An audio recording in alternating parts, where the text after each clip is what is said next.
महाराष्ट्र न्यूजमध्ये आपले स्वागत आहे। विरोधी पक्षनेता आमदार विजयजी वडेट्टीवार 14 जुलै विधान परिषदेत अंगणवाडी ताई मदतनीस यांच्यासाठी आली आहे खास अपडेट। पाहूया सविस्तर। तत्पूर्वी चॅनलवर नवीन आहात तर चॅनलला सबस्क्राइब करा।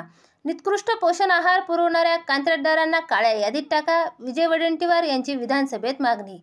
मुंबई राज्य सरकारचे पावसाळी अधिवेशन सुरू आहे। आज महाराष्ट्र विशेष जनसुरक्षा विधेयक विधान परिषदेत मांडले। विधानसभेत महाराष्ट्र विशेष जनसुरक्षा विधेयक पास करण्यात आले।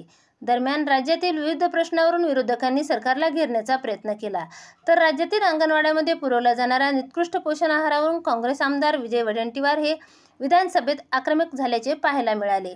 मिलेट बारमध्ये आळ्या सापडल्या। प्रधानमंत्री पोषण शक्ती निर्माण योजनेअंतर्गत जिल्हा परिषद शाळेत मिलेट बार देण्यात येतात। धाराशिव तालुक्यातील 5 शाळांमध्ये या बारमध्ये आळ्या सापडल्या। 2 दिवसापूर्वी हा प्रकार घडला। हे गंभीर आहे। मुलांच्या जीवाशी हा खेळण्याचा प्रकार आहे, असे विजय वडेट्टीवार यांनी म्हटले। तसेच एफडीएन तपासणी न केल्यामुळे हा प्रकार घडला आहे। मुळातच याचा पुरवठा झाला कसा, असा सवाल देखील विजय वडेट्टीवार यांनी उपस्थित केला।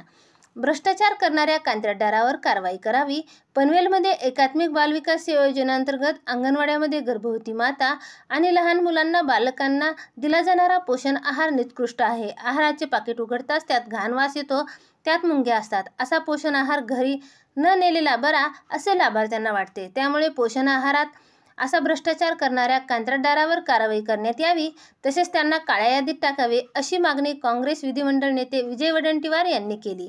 दरम्यान हे अतिशय गंभीर प्रकरण आहे आणि याची शासनाने नोंद घेऊन कारवाई करावी, असे निर्देश विधानसभा अध्यक्ष राहुल नार्वेकर यांनी दिले आहेत। धन्यवाद।